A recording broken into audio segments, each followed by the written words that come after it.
नमः शिवाय। श्री महालक्ष्मी नमः। नमो भगवते वासुदेवाय। जय मां सरस्वती। जय श्री कृष्ण। राधे राधे। दिसंबर 2025 में पौष मास के शुक्ल पक्ष की पुत्रदा एकादशी है। यह कब है? 30 दिसंबर को है या 31 दिसंबर को है? पुत्रदा एकादशी का शुभारंभ 30 दिसंबर की सुबह 7:50 से आरंभ होकर अगले दिन 31 दिसंबर 2025 की सुबह 4 बजे तक रहेगा।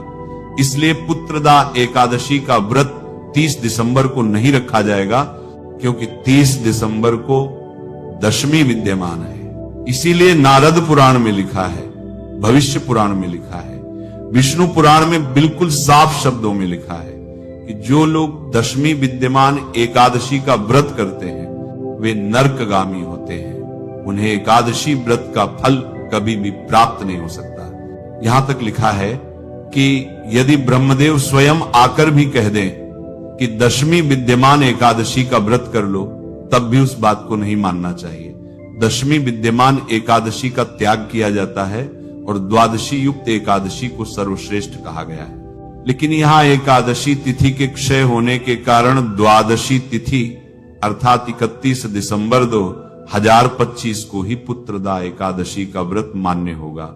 शास्त्रों के अनुसार 31 दिसंबर 2025 को पुत्रदा एकादशी का व्रत है। इस व्रत का पारण 1 जनवरी 2026 को सुबह 6:37 से लेकर 8:37 के मध्य करना शुभ रहेगा। पुत्रदा एकादशी व्रत का पारण इसी समय में अवश्य कर लें। इसके पारण का शुभ मुहूर्त क्या है? इस पुत्रदा एकादशी का व्रत किस विधि के अनुसार करना चाहिए ताकि दंपतियों के घर में पुत्र रत्न की प्राप्ति हो, अर्थात उनके घर में भगवान श्री कृष्ण जैसी संतान पैदा हो, उनके घर में पुत्र पैदा हो। जो लोग विवाह के बाद दुखी रहते हैं, उनके घर में संतान नहीं हो रही, उनके घर में पुत्र नहीं हो रहा, तो इस एकादशी का व्रत रखें तो किस विधि के अनुसार रखें, किस विधि के अनुसार कथा सुने, किस विधि के अनुसार पारण करें और किन किन वस्तुओं का दान करें। तुलसी जी की कितनी परिक्रमा करें, केले के वृक्ष की कितनी परिक्रमा करें, पीपल के वृक्ष की कितनी परिक्रमा करें, आंवले के वृक्ष को किस प्रकार दीप दान करें, और भगवान राधा कृष्ण जी के मंदिर में या लक्ष्मी नारायण भगवान जी के मंदिर में जाकर किन वस्तुओं का दान करें ताकि 1 साल के भीतर हमारे घर में पुत्र की प्राप्ति हो जाए। यानी कि आपकी गोद में नन्हा मुन्ना बाल कृष्ण भगवान का रूप आपका पुत्र खेलने लग जाए। पुत्रदा एकादशी का व्रत किस विधि के अनुसार करना चाहिए? सर्वप्रथम जो एकादशी व्रत का नियम है वह लगभग एक जैसा होता है, लेकिन इसमें विशेष क्या है? जो पुत्रदा एकादशी है, दशमी तिथि के दिन ब्रह्मचर्य का पालन पति पत्नी अवश्य करें। चावल बिल्कुल भी ना खाएं, सात्विक भोजन करें और दशमी तिथि के दिन भी एक समय ही भोजन करें और संध्या के समय अर्थात रात को गौ माता का दूध पिए और संभव हो सके तो जिस गौ माता के पीछे बछड़ा हो, जिस गौ माता ने बछड़े को जन्म दिया हो, उसका दूध आप दशमी तिथि की रात्रि को ग्रहण करें।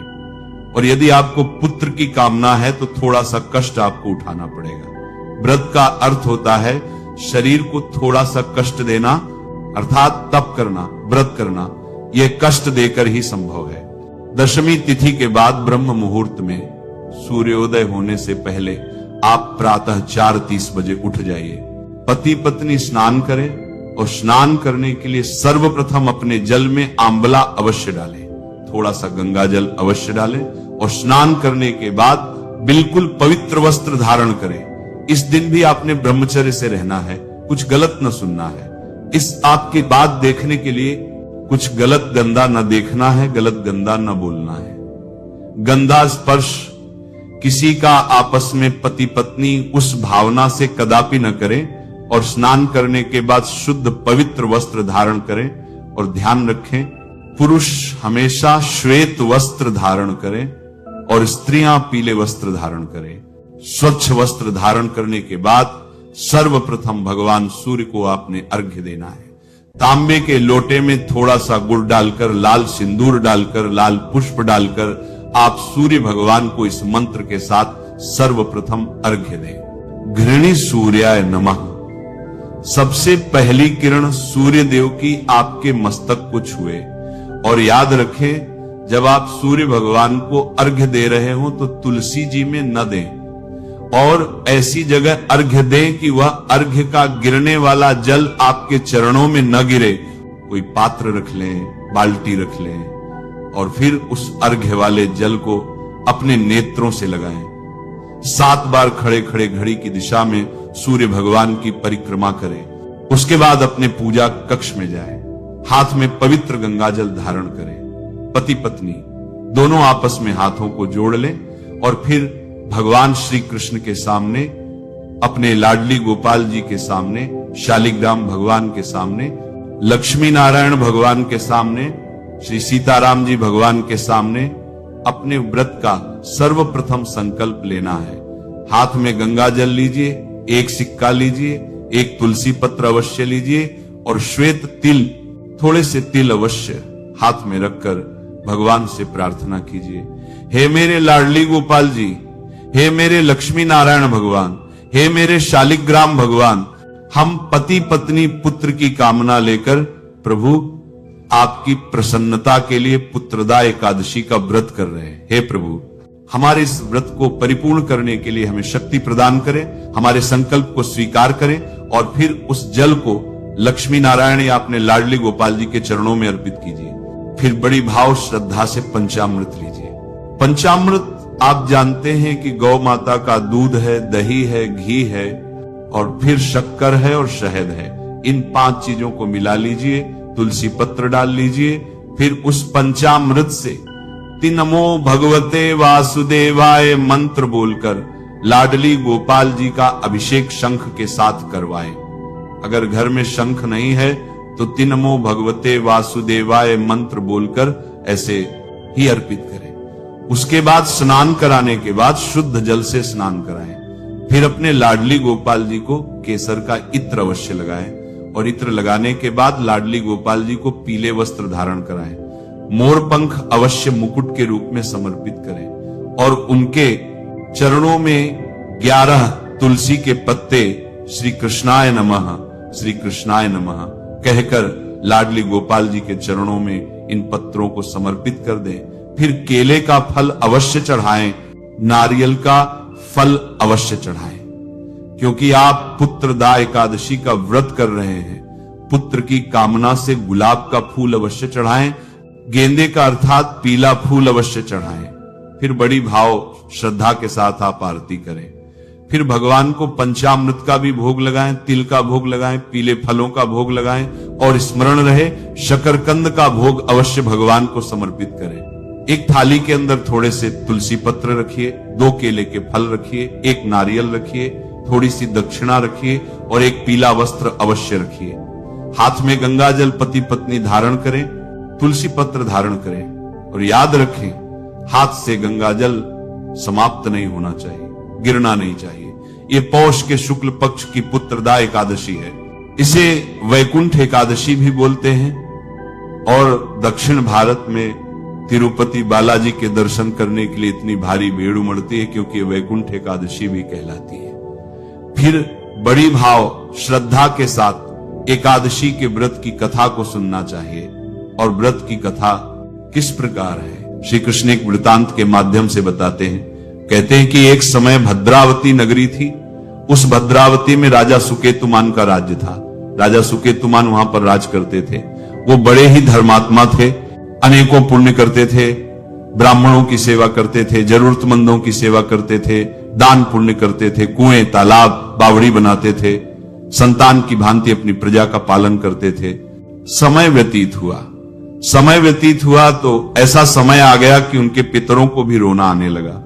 अब उनके पिता भी श्राद्ध जो है स्वीकार नहीं करते थे, उनसे वह स्वयं भी परेशान थे। कारण ये कि अब राजा की उम्र ढलने को थी, परंतु उसके कोई पुत्र नहीं था।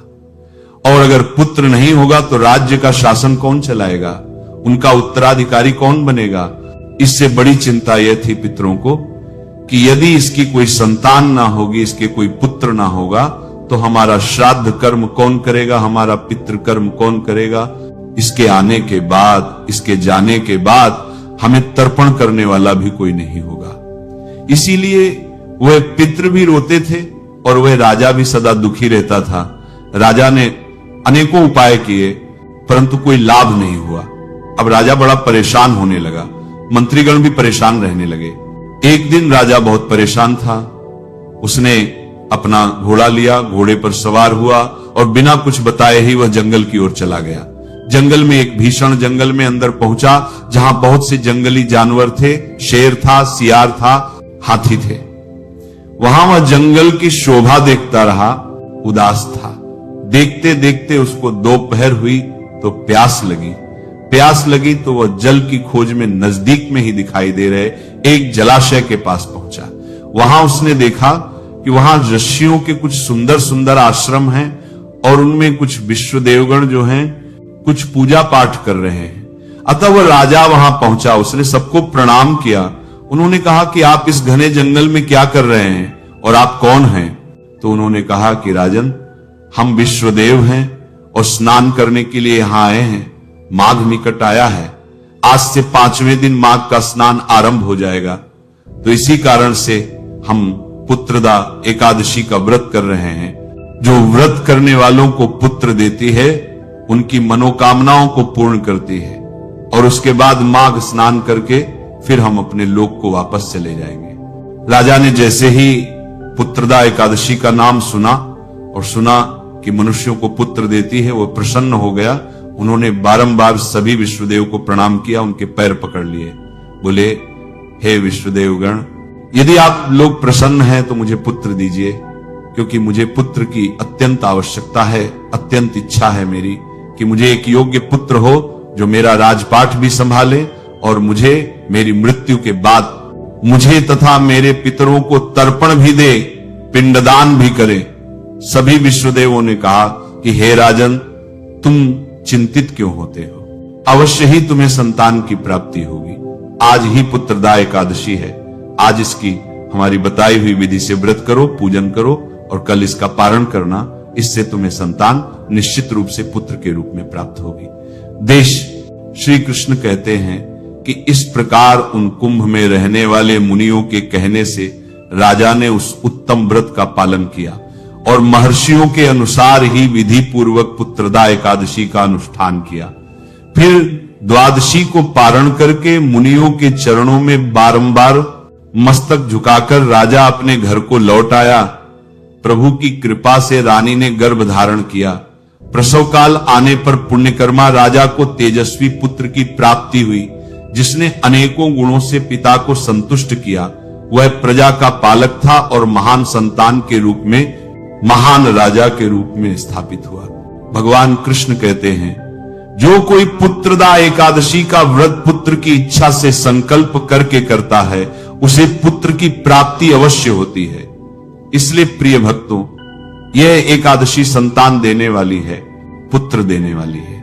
इसलिए इस व्रत की कथा को जो सच्ची श्रद्धा से सुनता है या सुनाता है, उसको भगवान के वैकुंठ की प्राप्ति होती है और उसकी सभी मनोकामनाएं पूर्ण होती है। कथा पूर्ण होने के बाद नमो भगवते वासुदेवाय मंत्र का उच्चारण करें।